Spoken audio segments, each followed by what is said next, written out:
ألا بذكر الله تطمئن القلوب.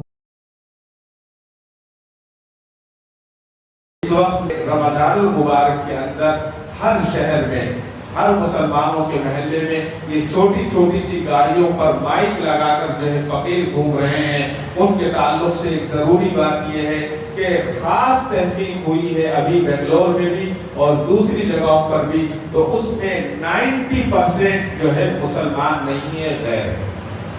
تو ہم لوگ ان کے ہاتھ پیر کو دیکھ کر یہ فقیر جو ہے یہ حقیقت میں یہ محتاج نہیں ہے، یہ مستقل جو ہے کمرشل فقیر ہیں اور یہ نشہ کرنے والے لوگ ہیں. تو اپنے محنت کی کمائیوں کو ایسے لوگوں کو نہ دیں بلکہ ان کو خاموشی کے ساتھ بھیج دیں.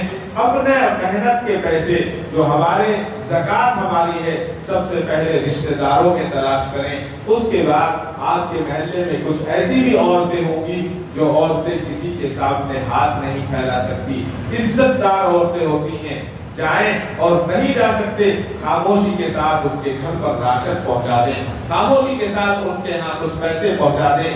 زبان سے ہمیں کسی کی دعا لینے کی ضرورت نہیں ہے، جب پہنچے گا اور دل سے دعا نکلے گی وہی ہمارے لیے کافی ہے. حضرت اما عائشہ نے اپنے بھانجے کو بلایا اور بلا کر کہا کہ جاؤ فلاں صحابی کے پاس جاؤ، یہ سونے کی اشرفیاں ہیں، لے جا کر ان کو دو. لیکن دو کام کرنا، ایک کام تو یہ ہے کہ ان کے ہاتھ میں نہ دینا بلکہ یہ اشرفی کی تھیلی ان صحابی کے بستر پر رکھ دینا، اور دوسرا ان کو میرا سلام نہ کہنا، اور تیسری بات فرمائی کہ ان کے دعا کی درخواست نہ کرنا. بڑا عجیب معاملہ ہے. اما عائشہ نے فرما دیا.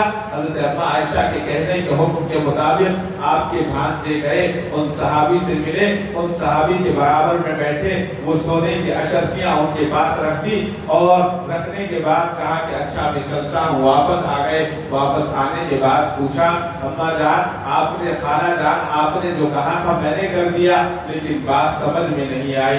فرمایا کہ وہ اللہ کے نبی صلی اللہ علیہ وسلم کے صحابی تھے، اگر تم اپنے ہاتھ سے ان کو اشرفیاں دیتے تو تمہارا ہاتھ اوپر ہو جاتا، ان کا ہاتھ نیچے ہوتا. اس لیے میں نے یہ کہا کہ ان کے ہاتھ میں نہ دینا بلکہ بستر پر رکھ دینا.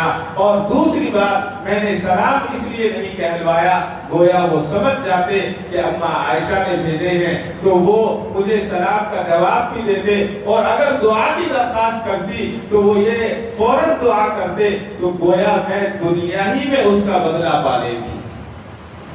اتنی اونچی بات فرمائی. سونا بھی دیا لیکن ہاتھ میں نہیں دیا بلکہ برابر میں رکھ دیا.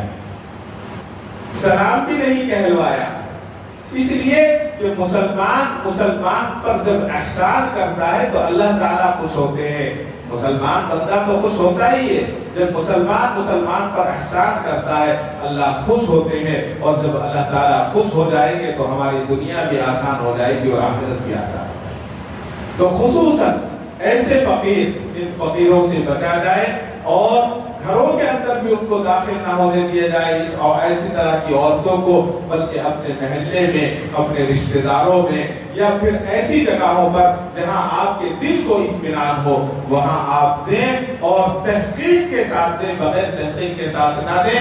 اس لیے کہ تحقیق کرنا بھی سنت ہے، یہ بھی ضروری ہے. آپ تحقیق کے ساتھ دیں، غیروں کو نہیں، اپنوں کو کھلائیں، اپنوں کی خدمت کریں تو اللہ تبارک و تعالیٰ اس کی برکتیں عطا فرمائیں گے. اللہ تعالیٰ مجھے اور آپ کو کہنے سننے سے زیادہ عمل صالح کی توفیق عطا فرمائے.